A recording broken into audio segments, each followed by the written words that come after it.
जय श्री गणेश हर हर Mahadev Mahadev Shankar YouTube channel में आपका स्वागत है। दोस्तों आज मैं लेकर आया हूँ एक नई वीडियो, एक नई जानकारी की पहले पूजा जप के अनुभव होते थे अब नहीं हो रहे, जानिए 8 कारण। तो दोस्तों वीडियो को पूरा देखना ताकि पूरी जानकारी आपको प्राप्त हो।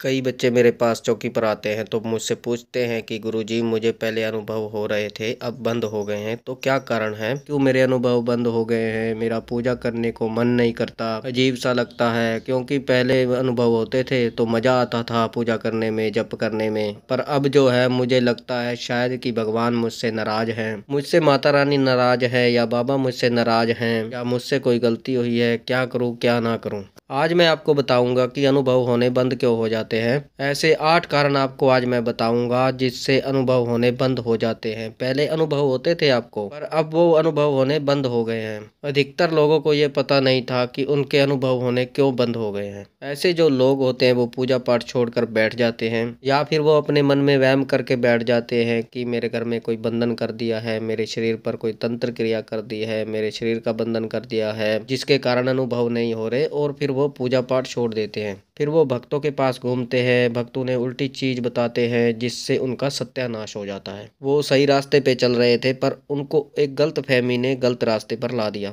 तो वीडियो को ध्यान से सुनिएगा ताकि एक एक चीज बारीकी से आपको समझ में आए कि आखिर हमें जो अनुभव होते थे वो बंद क्यों हो गए हैं, उसके पीछे क्या कारण है। जब आप पूजा पाठ शुरू करते हैं तो छोटे छोटे अनुभव आपको होने शुरू हो जाते हैं। विशेष रूप से जब आप मंत्र जप करना शुरू करते हैं, किसी मंत्र को आप उठाते हैं, मंत्र चाहे ओम नमः शिवाय मंत्र है, ओम नमो भगवते वासुदेवाय मंत्र है, ओम ऐं क्लीं चामुंडाय विच्चे मंत्र है, या ओम हम हनुमते नमः मंत्र है, या ओम क्रीम कालिकाय मंत्र है, कोई भी मंत्र है। जब आप उन मंत्रों का जाप करते हैं तो बड़ी बड़ी उबासियां आना, आंख में आंसू आना, ये चीजें आपके साथ होनी शुरू हो जाती हैं। तो ये दीपक में फूल बनना, दीपक की लौ का तीव्र होना, ये सब पॉजिटिव शक्ति के संकेत होते हैं, एक सकारात्मक शक्ति के संकेत होते हैं जो आपके पास आ रही है। तो ये कुछ समय तक आपको अनुभव होते हैं। कई बार आपको सपने के माध्यम से दर्शन भी हो रहे हैं, आपके मुंह से निकली हुई हर बात सच हो जाती है, और कई बार ऐसा भी होता है कि सपने में आपको होने वाली घटनाओं का ज्ञान हो जाता है। किसी के साथ कुछ घटित होने वाला है वो आपको पता चल जाता है। तो कुछ दिन के बाद आप जप बढ़ा भी लेते हैं पर वो अनुभव होने बंद हो जाते हैं। कारण क्या है? कारण है 8 कारण जो मैं बता रहा हूँ आज की वीडियो में, इसलिए वीडियो को ध्यान से सुनना। और अगर आप हमारे चैनल पर पहली बार है तो चैनल को सब्सक्राइब कीजिए और बेल आइकन को दबाइए ताकि जो नई जानकारी या आध्यात्मिक से जुड़ी हुई, भक्ति से जुड़ी हुई, वो सबसे पहले आपको प्राप्त हो। तो जानते हैं सबसे पहला कारण क्या है जिससे आपके अनुभव होने बंद हो जाते हैं। वो होता है कि आपने अपने अनुभव किसी को बता दिए।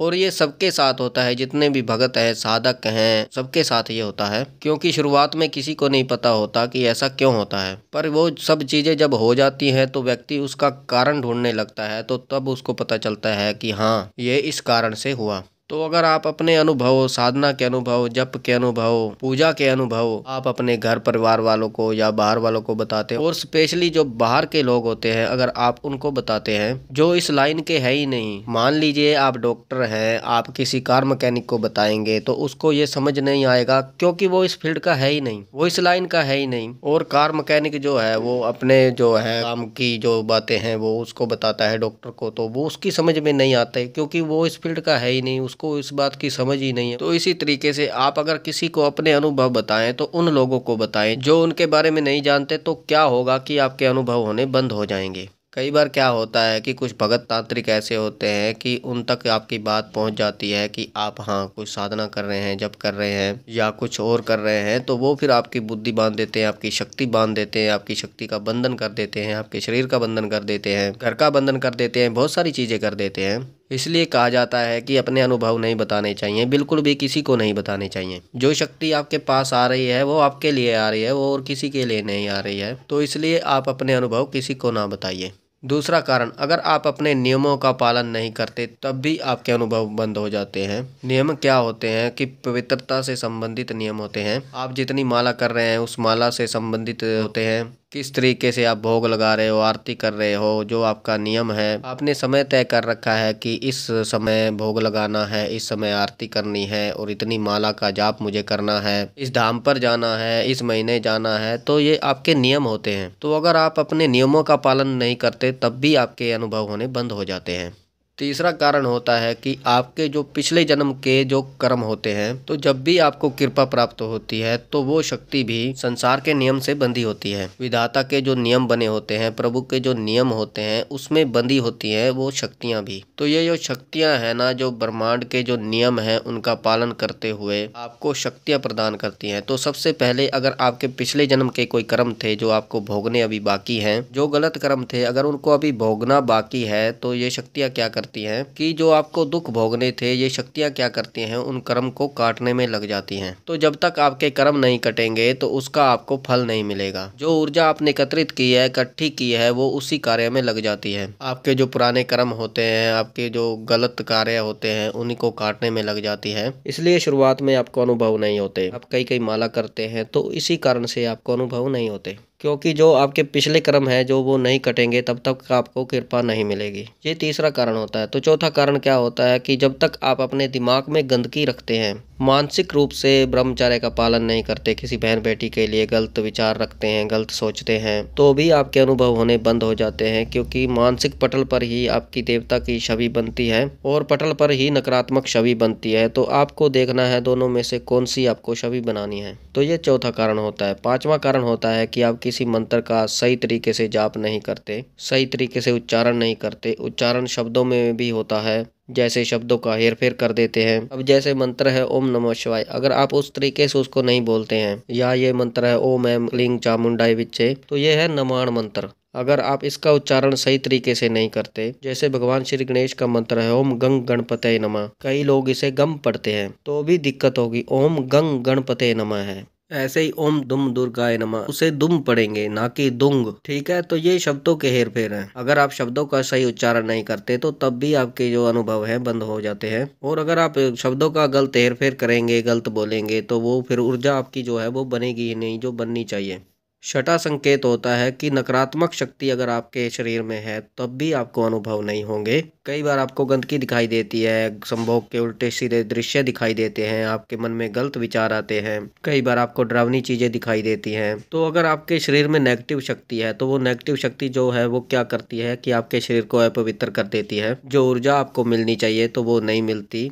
कई बार जो नकारात्मक शक्तियाँ होती हैं वो आपकी पूजा के फल को भी ग्रहण करती हैं, आपके जप के फल को भी ग्रहण करती हैं, जिससे आपको उस पूजा का, उस जप का फल नहीं मिलता और ना ही अनुभव होता है आपको। ठीक है, ये छठी चीज है। और सातवीं चीज जो होती है पवित्र ना रहना। अगर आप पवित्र नहीं रहते हैं, क्योंकि देखिए जो पवित्रता है उसमें साधक को क्या चाहिए, साधक को चाहिए कि जब भी वो नहा धोकर कपड़े पहने, साफ सुथरे कपड़े पहने, तो उसको आचमन करना चाहिए, उसके बाद पूजा करे। और जब वो खाना खाता है तो वो कुल्ला वगैरह करे बढ़िया तरीके से, मुंह को साफ करे, हाथों को अच्छी तरीके से धोए। ठीक है, तो ये आपको करना है। तो कई साधक ऐसे भी होते हैं जो खाना खाने के बाद भी आचमन करते हैं, शुद्धि के लिए करते हैं, शुद्धि को बरकरार करने के लिए करते हैं। तो जितना आप कर सकते हैं उतना करने की कोशिश कीजिए, शुद्ध रहने की कोशिश कीजिए, पवित्र रहने की कोशिश कीजिए। आठवां कारण है कि आप जब प्रसन्न नहीं रहते तब भी अनुभव नहीं होंगे आपको। कभी भी कोई साधना करे, मंत्र जाप करने के लिए बैठे, आप ये देख लें कि आपके घर का माहौल ठीक है, आप दुखी हैं या नहीं हैं। तो अगर आप दुखी हैं, चिंतित हैं, तो आप साधना बिल्कुल मत कीजिए, क्योंकि उस समय ना ही आप अच्छी तरीके से साधना कर पाएंगे, ना ही उसका आपको फल मिलेगा, और ना ही आप पूर्ण रूप से एकाग्र रूप से कर पाएंगे। तो ऐसे 8 कारण मैंने आपको बताए हैं जिन कारणों से आपको अनुभव नहीं होते हैं, और मुझे विश्वास है कि ये आपको अच्छी तरीके से समझ आए होंगे, ये जो 8 कारण मैंने आपको बताए हैं। तो इन कारणों को देखिए, इन कारणों पर गौर कीजिए। तो अगर आप ये चीजें सब हटा देंगे जो मैंने आपको बताई हैं, इन पर अमल करेंगे, तो आपके जो अनुभव है दोबारा होने शुरू हो जाएंगे और आपके इष्ट देव की कृपा भी आपको मिलनी शुरू हो जाएगी। तो मुझे विश्वास है कि ये जानकारी आपको पसंद आई होगी। अगर आप हमारे चैनल पर नए हो तो चैनल को सब्सक्राइब करें और बेल आइकन को दबाएं, ताकि हमारी जो नई जानकारी आए, नई वीडियो आए, सबसे पहले आपको प्राप्त हो। ज़्यादा से ज़्यादा इस वीडियो को शेयर करें और भक्तों तक और साधकों तक ये जानकारी पहुँचे और उनको ये जानकारी प्राप्त हो। लाइक करें, कमेंट करें। मैं महादेव और माता पार्वती से ये प्रार्थना करता हूँ, आप पर सदैव कृपा बनाए रखें, आप खुश रहें, आपका परिवार खुश रहे, आपके सारे कार्य सिद्ध हों, आपकी हर मनोकामना पूर्ण हो। तो हम मिलते हैं एक नई जानकारी के साथ, तब तक के लिए हर हर महादेव, हर हर महादेव, हर हर महादेव।